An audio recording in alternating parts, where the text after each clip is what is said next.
Leanne Cusack's guest today has some renovations to inspire you, Lee. And we all love that, Stefan. Everyone loves a makeover, and the pandemic has led to many home makeovers. How we use our homes has changed. Supply chain shortages mean you may have to be more organized than ever. Award-winning builder and renovator Steve Barkhouse joins us now. Steve, I guess the main question is, should you proceed with a reno or wait?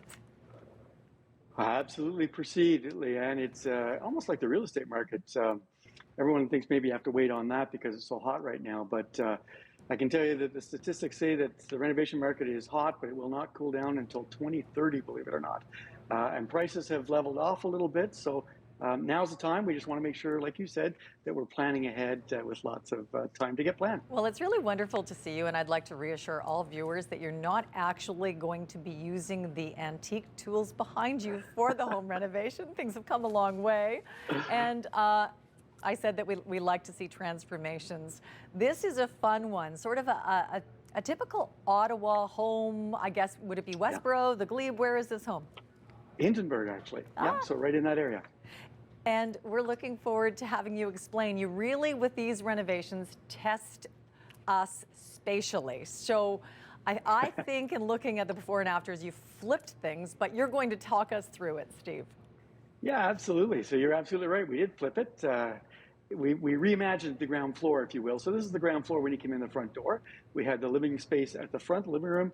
In the middle was the dining room, and at the back of the house was a tiny wee kitchen, very dark, closed off, and you can see we've opened that right up. So reimagined it. We brought the living space to the dining room, sorry, to the front of the home. So that's what you see when you come in, which is often the best kept room in the house. So it looks good when people come in. We got the beautiful kitchen in the middle there, and then it opens up to the living space at the back, which then extends out into the outdoor living space out of the back door there. Steve, wow, I cannot believe the change in the amount of light. And that's not just the paint. I know you've moved some windows and all the rest. Okay, so this was the view before.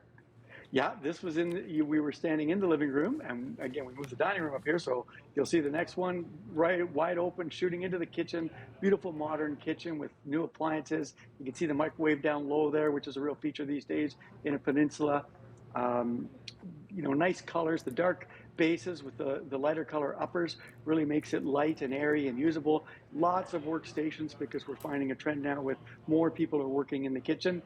More cooks in the kitchen, if you will. Right. And then there's the living space in behind. Now, so Steve, the dining room would be in front of that, closer to, I'm guessing, the front door in the street.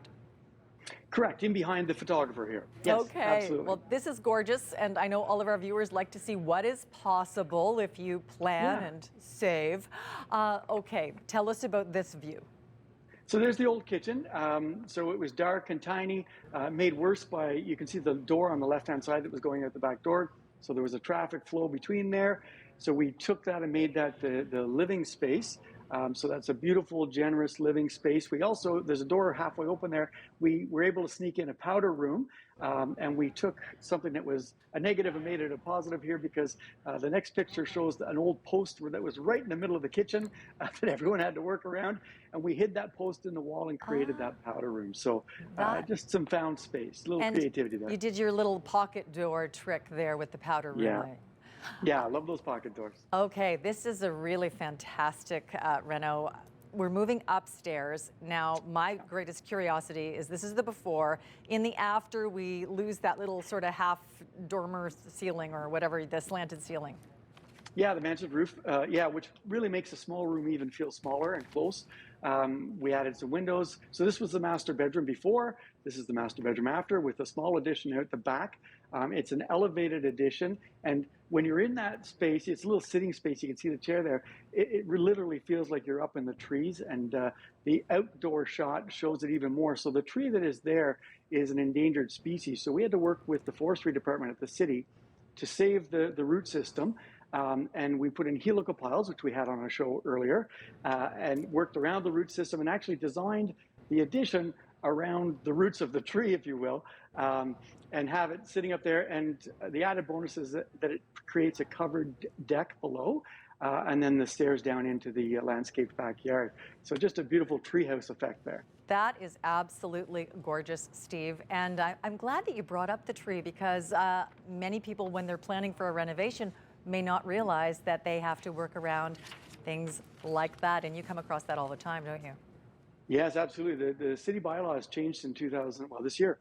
And so we have to be very careful with the trees, work with the forestry department.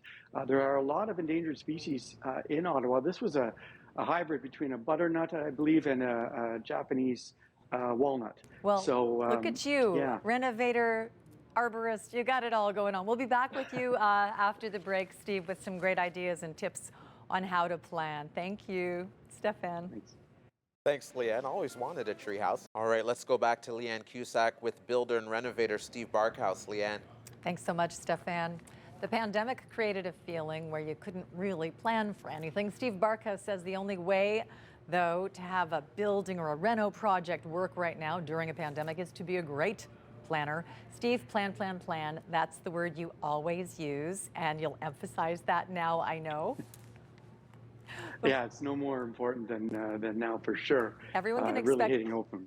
sorry about that, but everyone can expect higher prices. Everyone can expect probably some delays in shipments and things like that. What else should we know? Yeah, I someone used an analogy the other day of their getting their spring tires on. You can't call and get your spring tires put on the day ahead of time. You've now got to call 2 weeks ahead of time to get the spring tires put on, but they still go on efficiently and you're out quickly if you make that plan. It's the same for a renovation. If you plan everything up front and take the time and realize that the cabinets aren't going to come in 4 to 6 weeks, they're going to come in 12 to 16 weeks, but you put that into the plan, then the duration of the renovation doesn't have to be extended. The renovation we just showed you, like I said, started in April of 2020, which is right at the beginning of the pandemic. The permit was a month late coming out because the city shut down, but we actually only finished 2 weeks late. Hey. So we were able to pick up some time. I'm glad you mentioned that renovation because I would like to revisit that with one question. I mentioned that angled wall, or did you have to change the whole roof line to then create the straight wall? What happened there? That's the before, here's the after. Yes, it was a dormer finish to that roof. So we extended the roof, and instead of building back over the old roof, we just took the old roof off, back that distance, and then rebuilt it. The amount of framing was almost the same. We just changed the direction of the pitch, and yeah, we were able to recover that little bit of ceiling space. Yeah, it's pretty interesting, Steve. You managed to make that sound so easy, and I know it wasn't, but I had asked you earlier, and I wanted to circle back. What trends have emerged, would you say? Because clearly you're hearing about them all the time, the questions that people are calling with, you know, the new rooms that they want built. What are the main trends?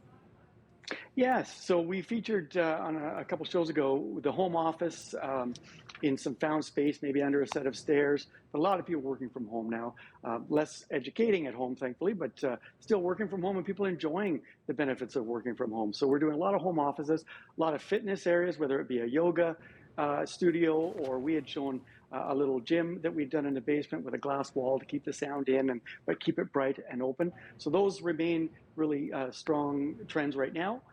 We got a bunch more. We got touchless fixtures rather. So if you've got a tap, just to keep the germs down, you don't have to touch it. You just wave your hand over it. The water comes on, which is fantastic for me when I'm in the kitchen because my hands are always a mess and it's less cleanup. I just have to wave them, on comes the tap, and I can clean right up. No excuses for not cleaning up. Kitchen islands, and we showed a peninsula, but kitchen islands and peninsulas really add a little bit of space to the kitchen, allow that extra person, that extra chef to get into the kitchen and help out. And then in the kitchens, we're getting more pantries. So whether we solve that challenge with cabinetry, or we've some found space, again, under the stairs, maybe the backside of a closet that we enter from the back wall, just to get more pantry space because people are shopping less frequently but buying larger quantities, so they need to store those. How interesting. Thank you so much for joining us today. And of course, we have a link to Stephen Amstead on our website. Really nice to see you. Thanks for the great ideas and the really pretty pictures. You're very welcome. Stefan. Thanks, Lee. Just ahead.